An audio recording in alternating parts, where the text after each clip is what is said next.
Also, I got an email today from a friend who said, you need to straighten something out. I said, what's that? Well, when you talk about the establishment and the convention and all that, I think people might think you're talking about the delegates. And it's a good point. Let me see if I can, I don't know if there's anything to straighten out, but let me clarify something. Because in the past couple of weeks, I have rolled up my sleeves and I have gotten pretty intense in my discussion of Trump opponents within the Republican establishment and what their motivations are. And many people have come under the incorrect assumption I'm talking about them. The delegates to the Republican National Convention, just the standard, ordinary, everyday delegates, are just like you and me, folks. They are elected, nominated, whatever. They win the honor at the state level. The delegates are not part of anything. When we talk about a contested convention and the establishment getting together and choosing whoever would be the nominee, maybe in defiance of the popular vote, in defiance of democratic principles and so forth, I'm not talking about the delegates, except as to point out that the delegates on the first ballot are committed. They're pledged to vote however the people of their state voted. After that, they can do whatever they want. But when we get into in-depth discussions here of the establishment and their motives, I'm not talking about delegates in any way, shape, manner, or form. The delegates are, in fact, the focus of attention with all the horse trading. The delegates are some people, in some cases, who can be told what to do, depending on the structure of the Republican Party from the state they representing as delegates. But it's if anybody has concluded that in my discussions here of the quote-unquote establishment and actions that may or may not be taken at the convention, that involves delegates, is people in the smoke-filled rooms, the power brokers, pulling the levers, doing what they can to deny the expressed will of the people. The delegates are not part of that discussion. As an example, in a Reuters story, meet a man who will help determine Trump's fate in the 2016 race. It's actually kind of a strange story for Reuters. Mark Strang spends his days delivering farm equipment, listening to politics on the radio during cross-country drives. But in July, the 63-year-old could have an outsized voice in choosing the Republican nominee, because for the first time in 40 years,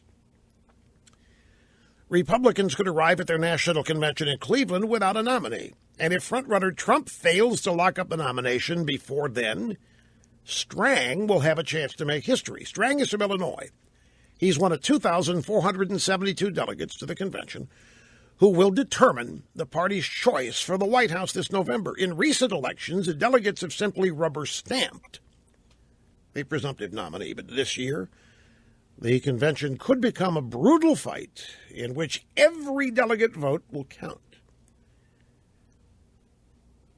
Trump currently has 673 delegates,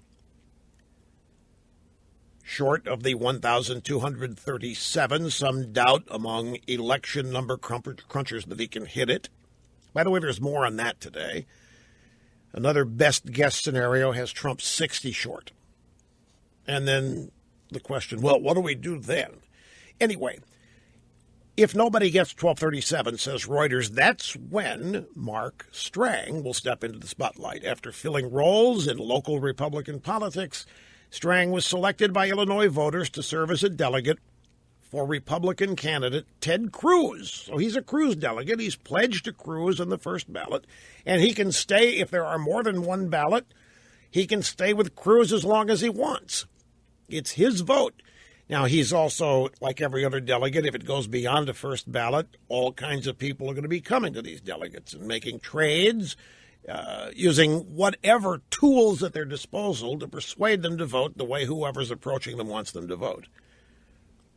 But Mark Strang likes Cruz for his position on guns and immigration. But if the convention becomes a fight because no candidate gets a 1237, most of the delegates would eventually be released, meaning after that first ballot. My point is, folks, this guy is just like you or me, who happens to be a delegate to the convention. And the people that are selected as delegates or win the right, it's an honor to them. It's a big, big deal. But they are not necessarily, and I don't want anybody being unnecessarily confused, they are not the quote-unquote establishment. They are not locked in. That at least as we talk about the establishment here, that is not who they are. There was also one other bit of confusion on the program yesterday. It happened in the last hour of the program. And I was in the midst of an explanation about why some in the establishment so oppose Trump.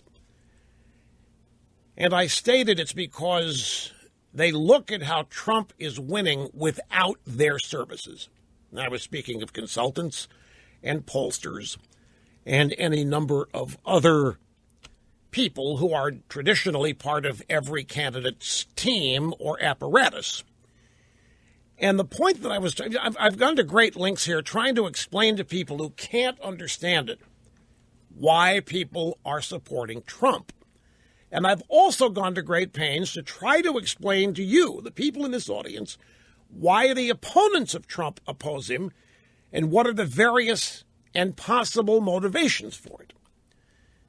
Well, many people yesterday assumed I was talking about them when I was actually talking about 10 people, 10, however many professional consultants there are.